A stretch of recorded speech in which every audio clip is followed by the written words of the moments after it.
So today we're going to be talking about spinal decompression because a lot of people have been asking about that. That's a service that we offer in the practice here for a lot of reasons. I'll probably get into that next week. But first, I just wanted to answer the question, what is spinal decompression? Well, the question that we get actually in the office is, what does that table do?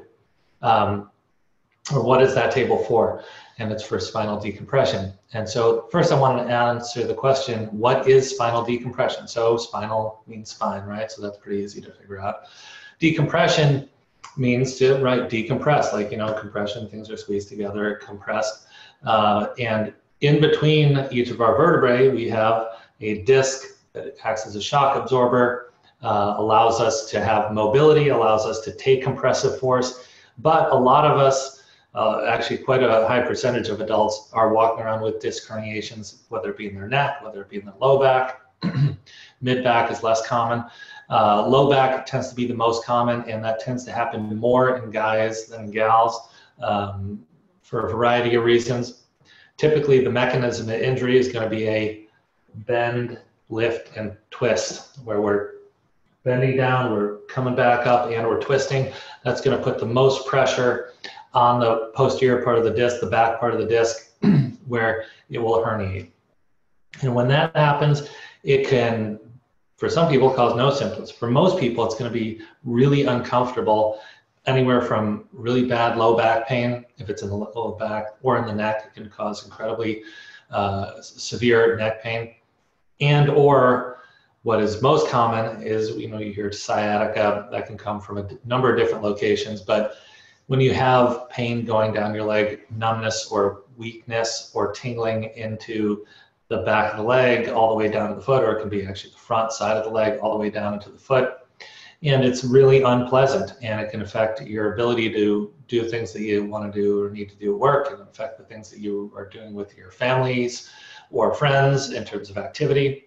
And it's just really awful to live with. So there are a number of treatments for it. And again, we're talking about spinal decompression today, so I'll focus on that. You know, people who are good candidates for spinal decompression are people who have disc herniations. And in and of itself, it can be really helpful, but usually spinal decompression, when combined with other therapies, is going to be most effective. People who are not going to respond, or not good candidates for spinal decompression, are if you have some kind of infection. You know, if you have an infection in the tissues of your spine, ligaments, discs, vascular system there, you're not a good candidate for decompression. If you're pregnant, not a good candidate for decompression. If you have a tumor in that area, if you have had certain surgeries, there's some low back surgery, you know, spinal surgeries where you're not going to be a good candidate for spinal decompression. So knowing who is and isn't is really important. And then again, combining it with the therapies to achieve the result that you're looking for is really important. Some of that is going to be more passive therapy, some more active therapy, and then there's the sequence of it, what should come first. So really, what is spinal decompression? It is having a force applied where you're going to have a harness on the upper part of your body, if it's in the low back, and a harness on the lower part of your, like to your pelvis, and it's going to stretch. And what it's going to do is apply force to stretch the bottom half of your body out, and it's going to decompress those discs, allow a negative internal disc pressure, which will help resorb the disc back into its normal physiological place. And that's going to decrease irritation to the nerve roots that come out. It's going to decrease your irritation to the nerve that gives the control and sensation to the outer part of the disc, which is really can be incredibly pain sensitive. It's going to help resorb some of those disc materials, which are incredibly irritating to the nerves that come out of our low back, which again, or our neck as well. I mean, disc material is highly irritating. So it's going to stretch and allow that disc to resorb back into its normal physiological position in space. That's where making sure that you have good spinal motion and spinal health, and in conjunction with that, is going to be so important. That's why chiropractors often use this.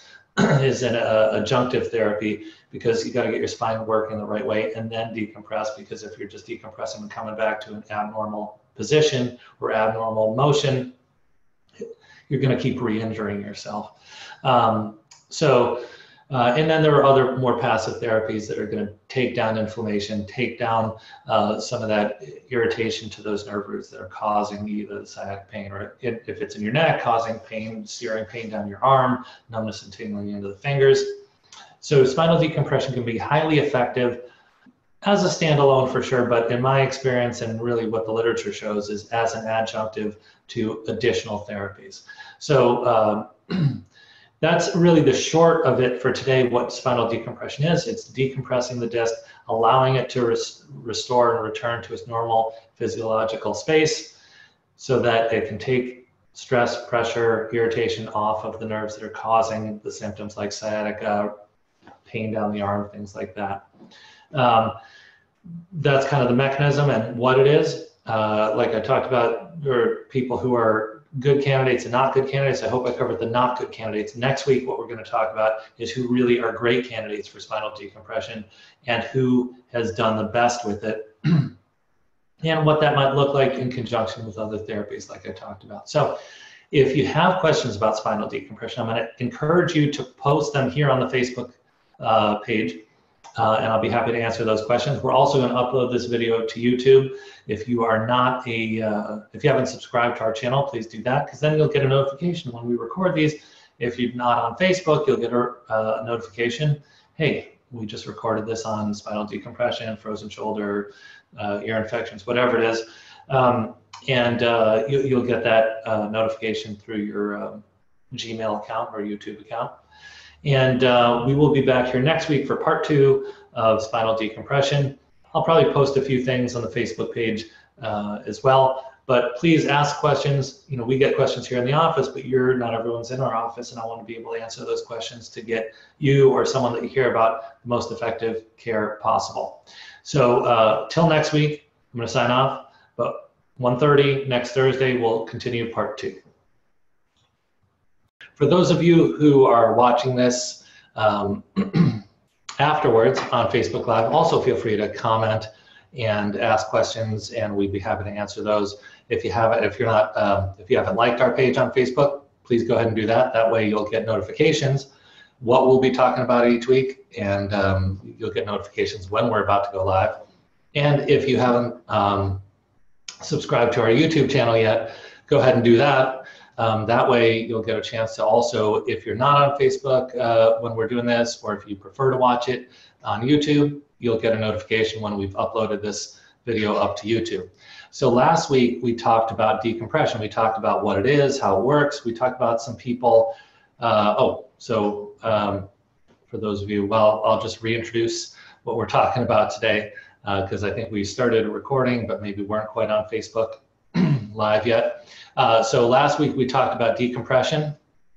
We talked about what it is, how it works. We talked about who are not good candidates for decompression, and that was a lot of like contraindication stuff, like, you know, if you're pregnant, if you have a fracture, if you have you know, an infection, not just like an upper respiratory infection, but when it comes to like spine, spinal cord, etc. So those are contraindication groups. Then there's, you know, someone saw our video last week and asked me, is that something that I might benefit from? And this person has some mechanical spine pain and some neck stiffness, and they wondered, would I benefit from decompression? The answer is, it's not going to hurt, but it probably is going to help a whole lot. Or what I'll say is there's a lot more that we could do to help outside of using that. So that's not really a great candidate either.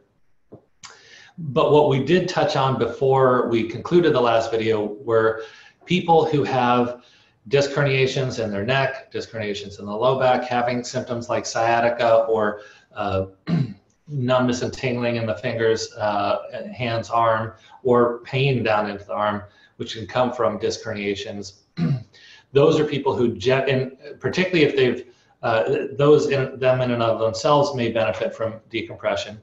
What we found is combining chiropractic care with decompression yields the best results. So people who have these conditions where they're having weakness, numbness, tingling into their arm, same thing down into leg, or pain into the arm. Like if anyone, if you're watching this and you've had this, sometimes it feels like someone poured lighter fluid down your arm and lit it on fire, like it's just, or your leg. It's awful. So people who have those conditions, and not just people who've had those conditions, but maybe they've already tried chiropractic, maybe they've already tried physical therapy, they've had some corticosteroid injections, pain medication, and it's not really taking care of it. Maybe it helped a little bit at the beginning, but didn't really get too far. Those are people who would benefit from spinal decompression as well, or may, I should say, benefit from spinal decompression as well. And again, utilizing manual therapies, particularly, in this chiropractic office, we're going to talk about chiropractic, with decompression gets great results much of the time. Also, really somebody who has some of these things, and sometimes surgery is necessary, absolutely. And over the years, there have been some folks that I've sent over to the neurosurgeon because we've done a course of conservative care and we just haven't gotten where we needed to, and that's the right time to get surgery. But for people who are not looking to do surgery first, this is a great option. Usually what I'll tell people is I would expect you to feel some results in the first couple weeks. We may not get 100% of the way there, but I would expect in the first couple weeks we'd at least start to see a sign that things are improving. But really giving it a 2 to 3 month period of time to see how far we can get. And then at that point, if someone does need surgery, ask any surgeon, the best predictor of what kind of results you'll get post-surgery is what kind of shape someone arrived to surgery in. And if we can help get people, even people who need surgery, get them to a more functional place so that when they do have surgery, they recover faster, are stronger, have less of the negative consequences post-surgical in terms of like scar tissue and weakening and things like that. So again, those are really the top conditions that we see, disc herniations, radicular, what we'd call radicular pain, weakness, numbness, tingling into the arms, legs, from neck or low back disc herniations are going to do great with spinal decompression. And again, if you're looking for a non-surgical approach, this is a great way to enter into that, so that even if you do end up needing surgery, you go in and get better results. You're happier, the surgeon's happier with the results. So those are really the populations and conditions that are going to do great with spinal decompression, or for whom spinal decompression is a great option. The nice thing is it's just not, you see results pretty quickly. One thing that's true is every process takes time. But again, when we're utilizing chiropractic therapies with the spinal decompression, they have a synergistic effect, and people get better, faster, and really have more long-lasting change. So, like I said, I'd invite you to ask any questions here on the Facebook page. Subscribe to our YouTube channel, like us on Facebook so you get notifications about this. I know people will be asking in this next week about things that we covered in this video. I'm always all ears to hear what you want to hear about on our Thursday Facebook Live videos, because really that's what we're here to do, is answer your questions and help you get healthier. If we can be a part of that, we'd love to do that, even if it's just through Facebook. We've got technology on our side now, so we can help you that way too. So until next week, if this is something that is affecting you, please reach out to us. Or if this is something that is affecting somebody that forward this on to them, share this with them. It may be meaningful and impactful, not just here in Ithaca, but we know thousands of different offices throughout the country. So if your friend in San Diego or cousin in Madison, Wisconsin is dealing with some of these things, we'd love to set them up with somebody who can help them out there. So thanks for watching us, and we'll see you next week.